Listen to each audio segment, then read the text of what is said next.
Salut à tous, aujourd'hui on se retrouve pour une toute nouvelle vidéo. Je vais faire un top 10 de mes préférés protagonistes, à savoir que c'est un avis personnel. Top 10, Makoto Edamura de l'anime Grid Pretender. Pour ceux qui n'ont pas déjà vu Grid Pretender, je vous conseille l'anime. Il est disponible sur Netflix, franchement c'est une petite merveille, moi j'ai vraiment adoré. Makoto, le personnage principal de l'œuvre, est incroyable, franchement j'adore, il a un bon vécu, une histoire assez tragique, une très bonne écriture. Au début on le voit un peu naïf, mais en fait on se rend compte qu'il est très intelligent et assez malin. Il a beaucoup souffert du décès de sa mère et du départ de son père, c'est ça qui a construit ce personnage et c'est pour ça que je l'adore. Et la classe qu'il a à la fin de l'œuvre, dans la dernière mission, elle était incroyable. Voilà, moi je mets Makoto en top 10 parce que j'adore ce personnage. Il est très bien écrit, j'adore son passé, le personnage qu'il dégage aussi extérieurement et physiquement, son histoire, son aventure et tout ce qui nous a fait rêver. Top 9, Edward Elric de l'anime Full Metal Alchemist. Alors ce personnage déjà, je l'adore parce qu'il a eu une histoire super avec son frère.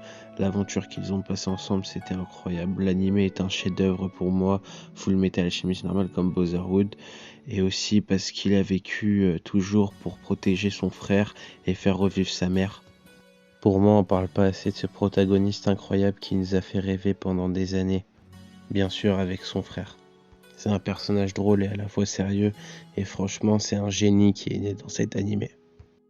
Je mets Edouard en top 9 parce que déjà pour moi c'est l'un des meilleurs grands frères de toute œuvre animée. Il m'a énormément touché dans l'œuvre et surtout il m'a fait rêver. Top 8, Yuji Itadori de l'anime Jujutsu Kaisen. Déjà si vous n'avez pas regardé Jujutsu Kaisen, je vous conseille vraiment, l'anime est incroyable, l'animation est vraiment top, et surtout si vous aimez lire les mangas, allez lire le manga Jujutsu Kaisen. Franchement c'est incroyable tout ce qui se passe dedans, et là sur les derniers tomes qui s'est passé, c'est vraiment un truc de fou. Yuji est naïf et un peu tête en l'air, mais c'est ce qui fait que j'adore le personnage. Franchement, il a une détermination incroyable, il baisse jamais les bras, et surtout quand c'est pour ses amis. J'aime beaucoup aussi qu'il ait Sukuna en lui, voilà, le roi des fléaux. Après, il se laisse pas souvent faire contre lui, et ça c'est ce qui est super aussi dans le personnage. Il apprend aussi vite, c'est un peu ce que Megumi et Gojo ont constaté. C'est pour ça que c'est un personnage qui peut tenir d'ailleurs Sukuna en lui. Il est assez têtu et assez puissant en lui et aussi physiquement. Mais c'est ça qui fait un peu le charme du personnage. Je ferai peut-être aussi un peu de vidéos sur Jujutsu Kaisen parce que c'est vrai que j'en fais pas. Et aussi un peu sur Chainsaw Man parce que franchement ces deux œuvres c'est un peu mes petits coups de cœur du moment, je les adore. Top 7, Kamado Tanjiro. Bon déjà pour commencer j'ai vraiment craqué sur l'œuvre de Demon Slayer. Les décors, l'animation, la couleur, franchement c'est une beauté pour les yeux. J'adore cet animé, c'est une merveille, c'est un de mes préférés d'ailleurs. Et franchement j'adore aussi le manga mais je préfère l'animé car c'est vraiment la couleur qui fait le charme de l'œuvre. J'adore Tanjiro surtout parce qu'il a un courage incroyable, il a vu toute sa famille mort ensemble bien sûr à part Nezuko. Il a quand même gardé la tête haute et fait tout pour protéger sa sœur. Et vraiment ce personnage il est vraiment trop bien. Il m'a fait vivre des moments incroyables, surtout dans la saison 2, il commence vraiment à être très fort et sérieux. Déjà que dans la saison 1, c'était vraiment un truc de fou quand il se fight contre Rui. Et la saison 2 contre Daki et Goitaro, c'était vraiment un truc de fou. En plus sérieux, il est beaucoup trop gentil qu'il n'aimerait pas avoir un ami comme Tanjiro. Pour moi, Tanjiro mérite largement son top 7. Et franchement, j'ai hâte de voir son évolution. Top 6, Eren Yeager.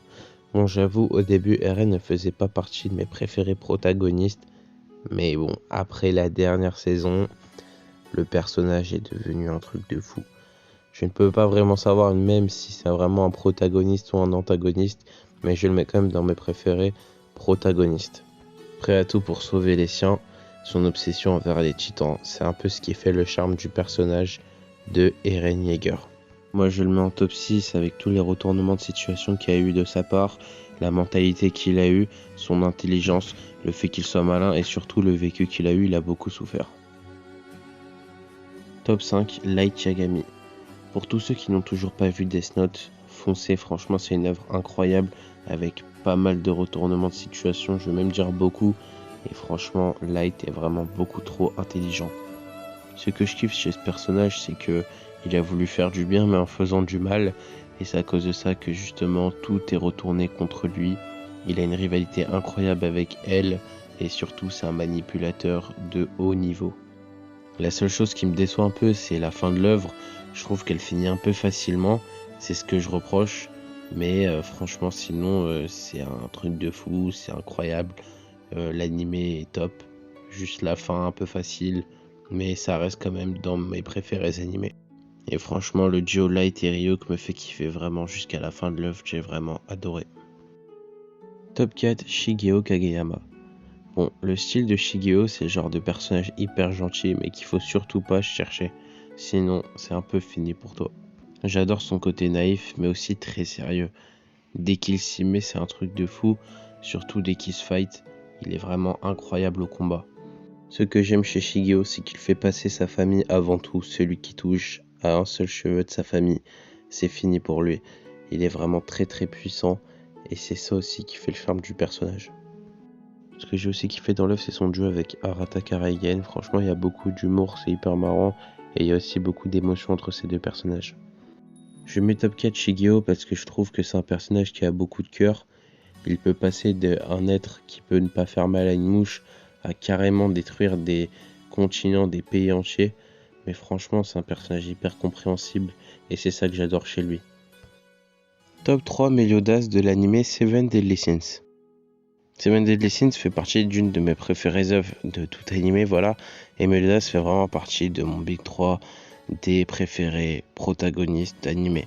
J'adore ce perso, son vécu, ce qu'il a vécu avec Elisabeth et tout ce qui cache derrière un sourire. Pour moi, Meliodas c'est l'un des personnages qui a le plus souffert. Au début, on n'y croit pas parce qu'il rigole, il est souriant, il est assez marrant, il montre pas trop ses sentiments. Mais dès qu'on comprend son histoire et qu'on la regarde, franchement, ce perso, il a grave souffert. J'aime beaucoup sa transformation, ses pouvoirs, son contre total, franchement, ça c'est ma préférée. Attaque là, ou défense plutôt, franchement, en termes de combat, je l'adore. Ce que j'aime par-dessus tout chez lui, c'est qu'il est comique, marrant, son côté familial avec les péchés capitaux et surtout sa petite guerre avec son frère.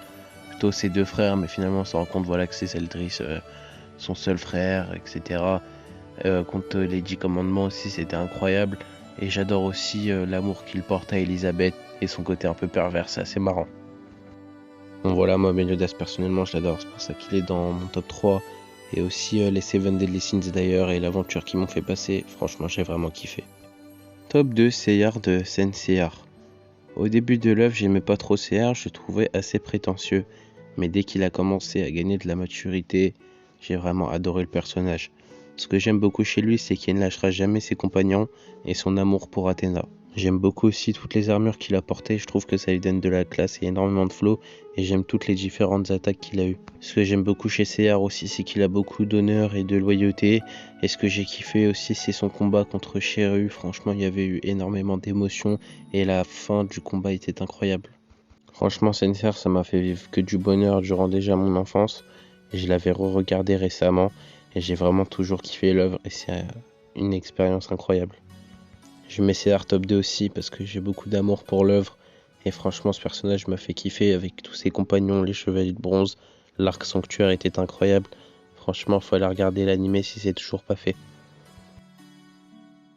Top 1, Uzumaki Naruto. Naruto est un personnage avec énormément de cœur. Tellement de cœur qu'il fait retourner ses ennemis dans le droit chemin. Il a tellement pitié d'eux qu'il leur parle et qu'il leur explique qu'il y a encore des choses positives dans la vie. Malgré ses souffrances, il n'a jamais baissé les bras, il n'a jamais connu ses parents, c'est pas pour autant qu'il s'est renfermé en lui-même. Il a été rejeté par son village, mais il a quand même resté positif et resté dans le droit chemin. Ce personnage est vraiment un exemple aux yeux de beaucoup. Il lâchera jamais ses compagnons, la preuve il a même sorti Sasuke des ténèbres, il lâchera jamais rien, c'est vraiment un personnage en or. C'est même grâce à cette œuvre que j'ai vraiment commencé à aimer les animés, à plus m'y intéresser et à mieux comprendre. Franchement, Naruto, ça m'a fait vivre plein de moments, ça m'a fait vivre de l'émotion, de l'amour, beaucoup de tristesse. Franchement, il y a tout dedans, c'est une œuvre qu'il faut aller regarder si vous n'avez toujours pas regardé. Donc voilà, Naruto finit dans mon top 1 et je pense qu'il sera dans mon top 1 pour toujours. Et c'est la fin de cette vidéo, j'espère que vous avez aimé le concept. N'hésitez pas à me demander ce que vous voulez encore comme autre concept. Et c'est un avis personnel, voilà, je sais qu'on n'a pas tous le même avis, j'espère que vous avez aimé. Et n'hésitez pas à aller sur mon compte Instagram, là-bas aussi je fais un peu de contenu, je vous le laisse dans la vidéo. Et ciao!